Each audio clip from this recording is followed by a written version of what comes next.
gonna be fucking awesome. Come on, it's gonna be fucking awesome. You know the words. It's gonna be fucking awesome. That's it, see. It's gonna be fucking awesome. Yeah! What up, Coolest Geeks? Happy Saturday. It is I, Jesse Blaze Snider, the Coolest Geek Alive, coming at you with another Coolest Classic, appropriately timed with the release of the Crow remake that they just put out recently. And yeah, no, that thing's not exactly scratching the itch for anybody. And I'm not going to get too in-depth here in terms of the movie, but I'm just speaking generalities about why the original's so great, why you should definitely check it out, like, immediately. And honestly, the first thing is, it's just this great gothic lullaby, or fairy tale, I guess would be a better word, you know. Eric Draven, you only kind of get a little bit of time with him as Eric Draven before you're getting him as this, you know, sort of avatar of revenge who is a little bit spotty memory and a little out there. But this movie, and his girlfriend, who is like awesome, super positive and sweet. You know, this movie is the metaphor for, you know, the goth guys look scary, but they're actually like the sweetest people on the planet. And that's really what you get about Eric Draven and Shelley, is that they're probably the sweetest people on the planet. They look scary to keep the people away, but they're actually really sweet. And of course, the sweet people, when confronted by really bad people, they get it. They get the worst. And Eric Draven and Shelley get terribly, you know, attacked and abused and murdered by this awful band of hooligan gang criminals that exist in the city. And it is a great group. Played by actually a good friend of mine, Lawrence Mason, plays Tintin, the guy with the blades. Shout out to Lawrence Mason. Lawrence is a cool guy. Famously, kind of funny story. I went up to Lawrence at a party, and I was trying to think of what the best movie to sort of confess my love for him as an actor, because I'd seen a bunch of movies with him in it, and I always liked him. And I was like, I wanted to be like, yo, dude, I've seen you in a bunch of movies, and I really like you. And I was like thinking, which movie is like the most unique? And at first I was going to go with The Crow. And then I was like, oh, wait a second. He was in Chasing Amy. And I go approach him. As it turns out, he was not in Chasing Amy. That was his roommate. And he agreed with me. My roommate, actually, in college, he looks a lot like me, but he is gay. But it is a pretty innocent mistake. He actually does look a lot like me. and I get mistaken for him all the time, and he gets mistaken for me. And I was like, well, that was really nice. But he and I became friends after that. After that ridiculous story of me embarrassing myself. But of course, one of the movies that I liked him most from was The Crow, where he plays Tintin with the, you know, the dude with the blades. But in the movie, there's a whole bunch of really great character. There's the drug addict dude, Fun Boy, and there's the main guy played by the guy from The Warriors, whose name I'm forgetting. Maybe it's Lester. I'm forgetting one of the guys, but the head guy. Sorry, I meant to pull up I pulled it up a second ago. I'll re-pull it up. The head of the criminal, like, mafia. I mean, he's this crazy kind of Dracula-looking motherfucker. I forget what his name is. I'll have my actors pulled up in just a second. But and then his, like, right-hand man, who, like, I don't know if it was played by Keith David, if I'm remembering incorrectly. But he looks like fucking Keith David, and then his witchy, the Asian skinny witch lady, who is his, like, number two and is like his sister or his half sister. Dude, movie is so cool, and there's just so much subtle stuff going on that's awesome. Of course, you know, the main character, the Crow, is played by Brandon Lee in the original, and he was so ready for prime time. It's such a loss that we lost him. His performance really gave life to something really interesting and abstract, this ghost from the other side of things, who was really sweet and soft when the bad guys weren't around, and really, you know, capable of great terribleness at other times. But Michael Wincott, who plays Top Dollar, amazing. Of course, you got Ernie Hudson in the movie. He plays the police officer who interacts quite a bit with the homeless girl, who's the young friend that they had, who's sort of like remembered by the two of them, which is awesome. Bai Ling is the character Micah, who's like the evil witch. And she's so cool. She had such a good part to it. Oh, yeah. David Patrick Kelly from Warriors is his character's named T-Bird. And Darla is the mom of the girl that they are like fighting. There's one of the drug dealers is like into her, and she gets like the drugs. Oh, I don't want to spoil any of the movie. Okay, she's really cool. These are all good characters in the movie. Lawrence Mason, as I said. Oh, it is Tony Todd as Grange. Michael Massey as Funboy. He's great. Oh, Angel David as Skank. Skank's like about sex, and Funboy's about drugs, and Lawrence Mason's Tintin's about violence. All those very subtle things of like what types of characters they made these men, and then just the set pieces of him going to the clubs, and just the iconic thing that they created in this movie is just so hard to minimize. You know, there's only so many silhouettes and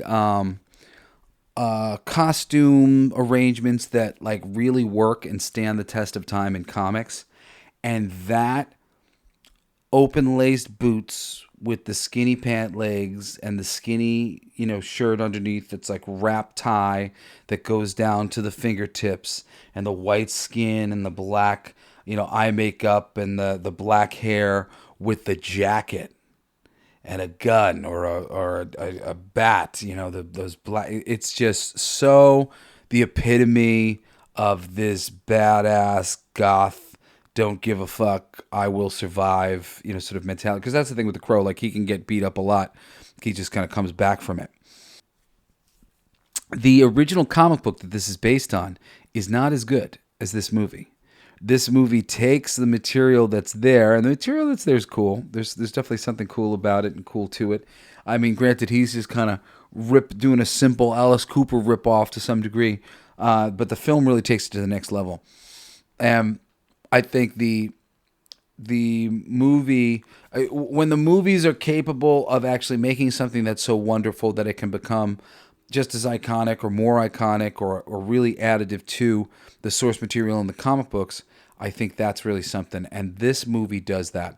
None of the movies that came afterwards, City of Angels or the Edward Furlong one or any of the ones in between, are anything. I've seen little bits and pieces of the various ones and seen some of them, and they're not great. But this movie, it really, there's this internal mythology of Eric Draven having a band, and there's a song that they're known for.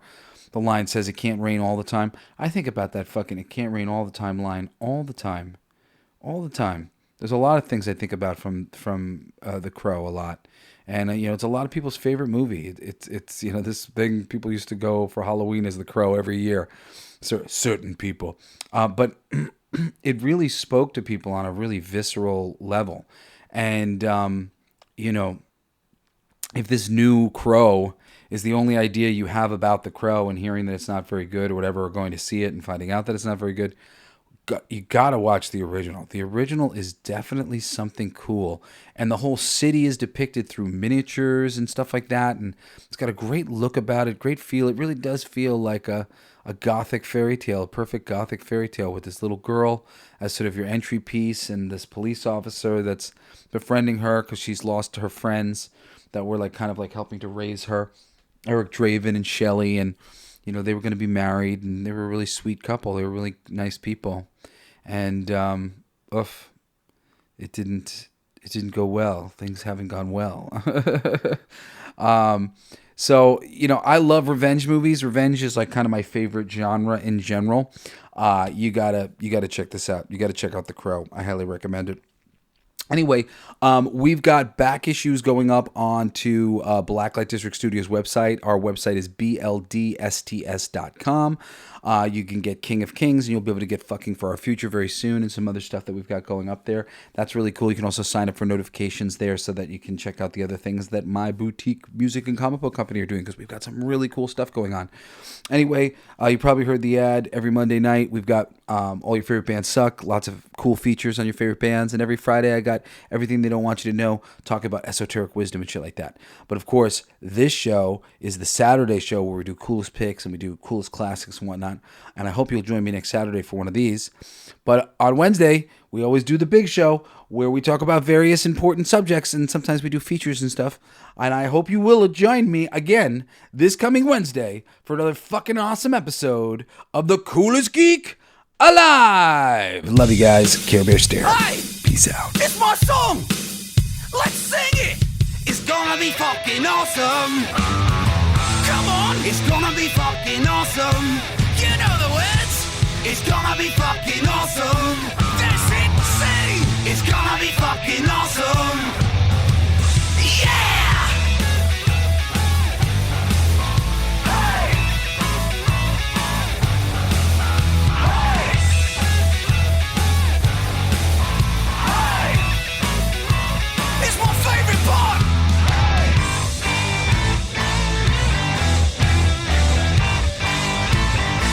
Isn't that heavy?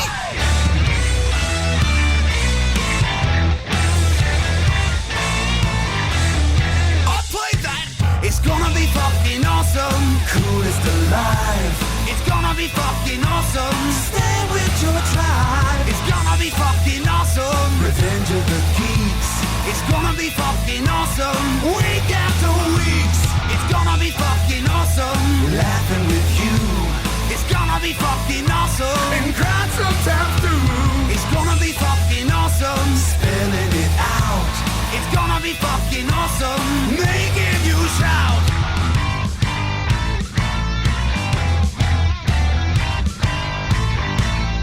I'm a genius. I got lyrics coming out my bum for days.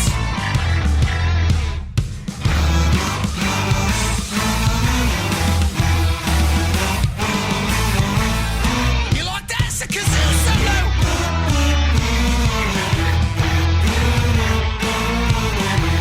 I played that too. It's gonna be fucking awesome. Talking some shit. It's gonna be fucking awesome. Living the shit. My voice is fucking awesome. Food in our mouth. It's gonna be fucking awesome. Cat in the mouth. It's gonna be fucking awesome. Tell all your friends. It's gonna be fucking awesome. Call right on text. It's gonna be fucking awesome. Raising the bar. It's gonna be fucking awesome. Straight to the stars. It's gonna be fucking awesome. It's starting soon. Straight to the top. Awesome. Passing the moon. It's gonna be fucking awesome. On with the show. It's gonna be fucking awesome. Ready, set, go. It's got to be fucking awesome. Fucking awesome. It's gotta be fucking awesome. Just wait. You'll see. You'll all see. You'll all see.